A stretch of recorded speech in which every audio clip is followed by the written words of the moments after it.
Hello everyone, welcome to CricketGyan. Today we have an esteemed guest with us, Sir Naman Ojha, a retired cricketer. It is such a pleasure to have you here.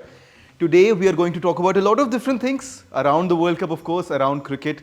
Think about your thoughts. We are going to move forward in a very lenient flow. Let's see what comes out of the discussion and the funny things, the nitty-gritty of the cricket, the tiny little details that people often miss.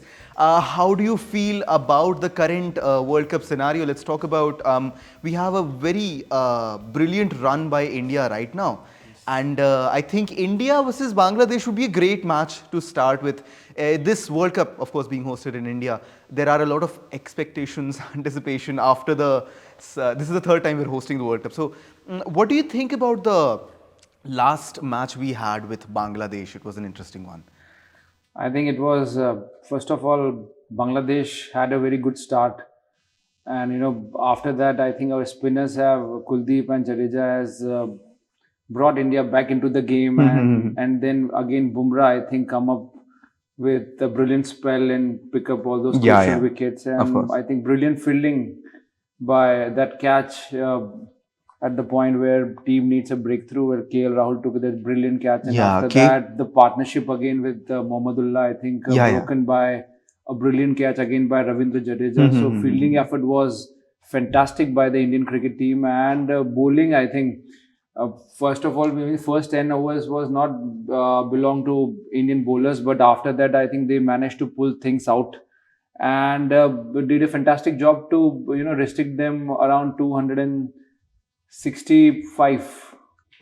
So you, as you said, that Indian bowlers were able to restrict the match in the latter overs. What do you think changed in the match? It was a very good wicket to bat on. I think that was a belter.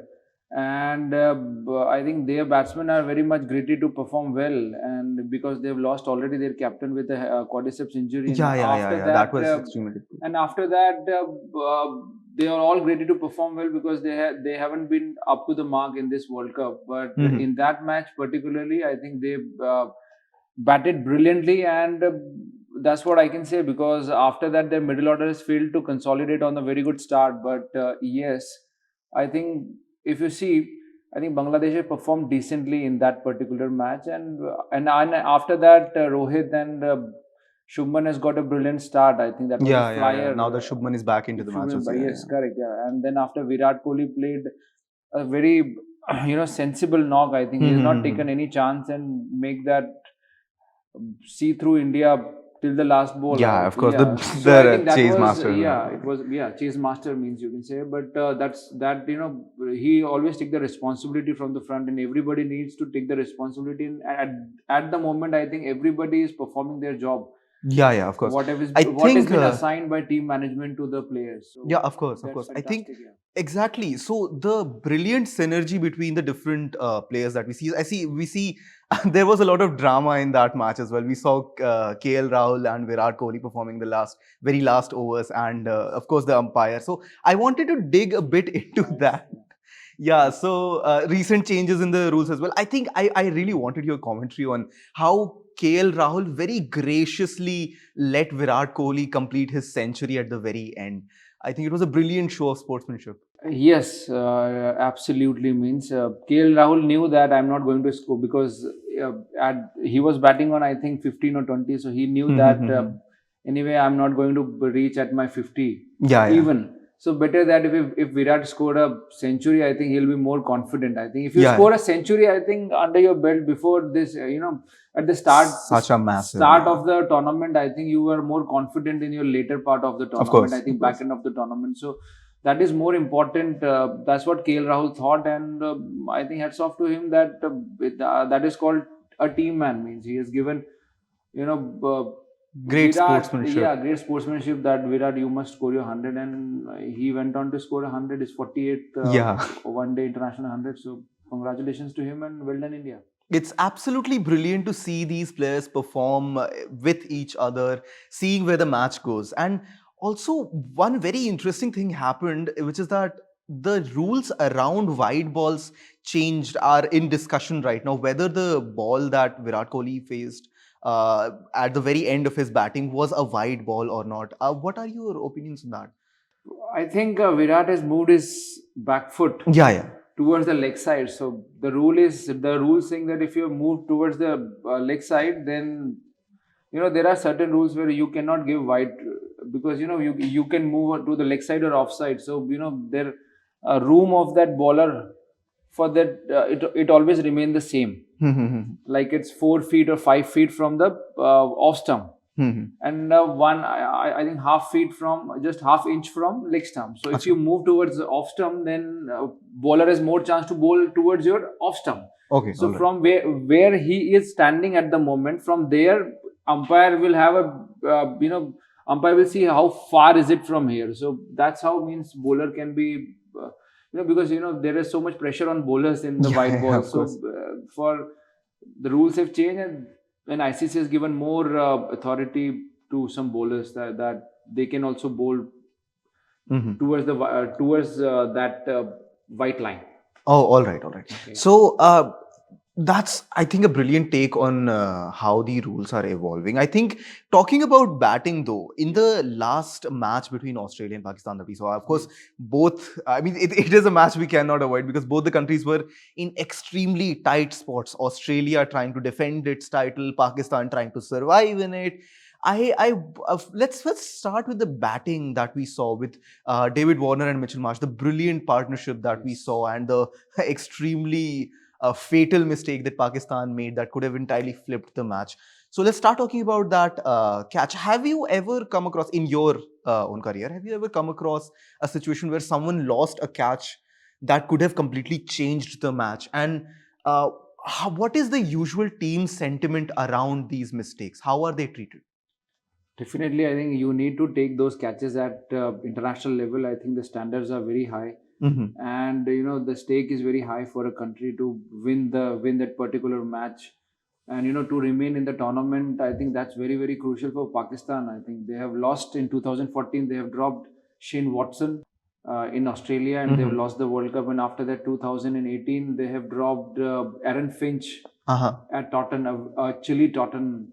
And after that, they have dropped, I can't remember the name, but Matthew Wade in the World Cup, where after that deep mid wicket where he hit, and the sitter was dropped by Asif Ali. I don't remember the name of the fielder, but after that he hit 3 sixes in a row and won that World Cup.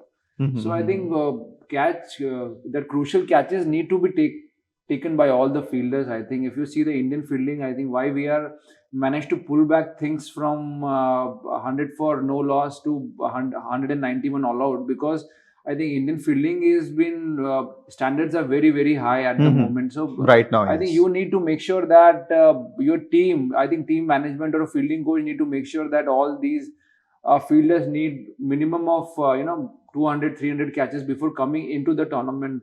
So that is I think, duty for a fielding coach or the head coach, so that they'll improve on their fielding. I think if you drop this kind of sitter catches, then you are going to lose crucial moments in the tournament, and eventually you will lose the tournament, or you will out of the tournament. Yeah, of course. I mean, it must be a very strenuous position to be in, where there is a lot of pressure on you, and people are looking at you with that mistake. So I wanted to know what of course, I'm going on a tangent, if I may. Like, people within the team, the coaches, the other players react to such mistakes, of course, right? They must huddle up and then discuss what went wrong, etc. So what is the usual team environment, as you already have experienced? See, after dropping a catch, you cannot you cannot yell on the players. I think you cannot play a certain player, I think, but you need to make sure that their morale, definitely, it's after dropping a catch, player morale will going to go down only. So you are going to lift that morale for the sake of the team, so that he will, whatever the job he has been given by skipper or team management, he will perform in a better way. So because if you are already down when you're coming, because I think his debut was there, because he was debuting in that match. Osama Mir, I think he's debuting for the World Cup. All right. For Pakistan, sorry, he was debuting for Pakistan in the World Cup. Yeah. So I think almost a lot of pressure on him for the first game. Of course, goes without saying. And he has dropped a sitter after that, and he has not bowled even well. So that is how the pressure comes up after after you drop or you don't perform in your fielding positions. Yeah, of course.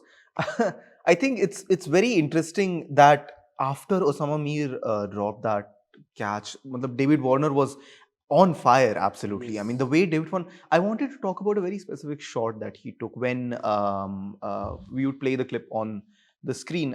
When David Warner took a shot from, it was Harris Rauf who Yeah. bowled against him, and it was a very fast ball.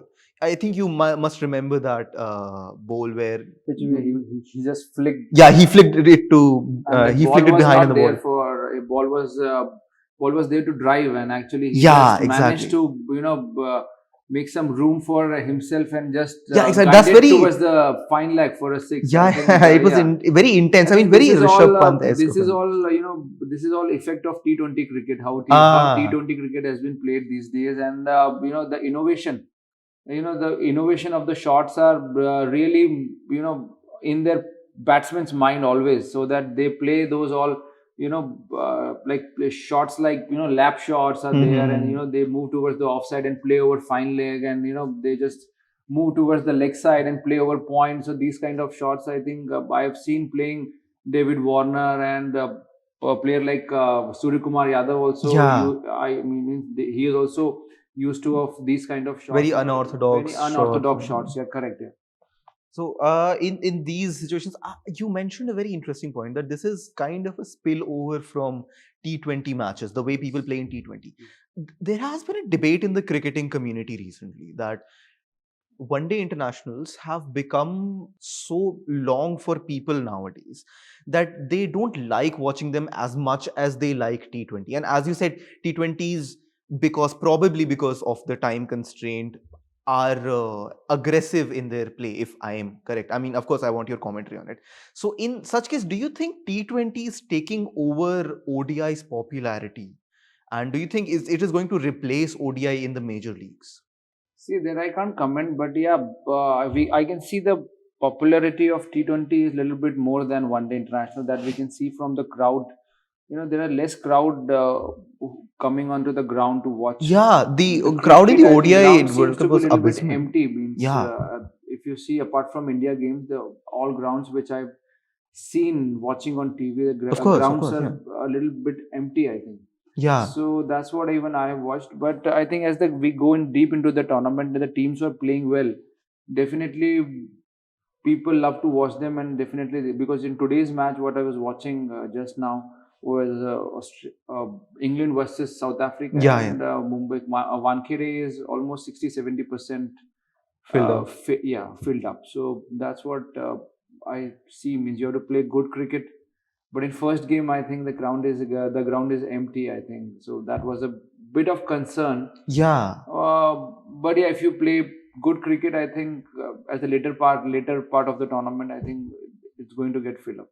So ODI seems to be racking up more attention eventually as the World Cup goes on. But if we talk about like in long term future, do you think the decline in popularity of that ODI format is facing could be curbed by some changes to ODI? What do you think could be changed in ODI to make people watch it more? Because of course it's a day long, Day it's a long, 1 day international. one day So international. Correct. people usually don't have that much time. These it's the general public, they just look at the highlights and conclude that Yes. their thoughts on the match. So what do you think could be changed I think for this was format? those all true cricket lovers will definitely go at the stadium and watch the match. Mm.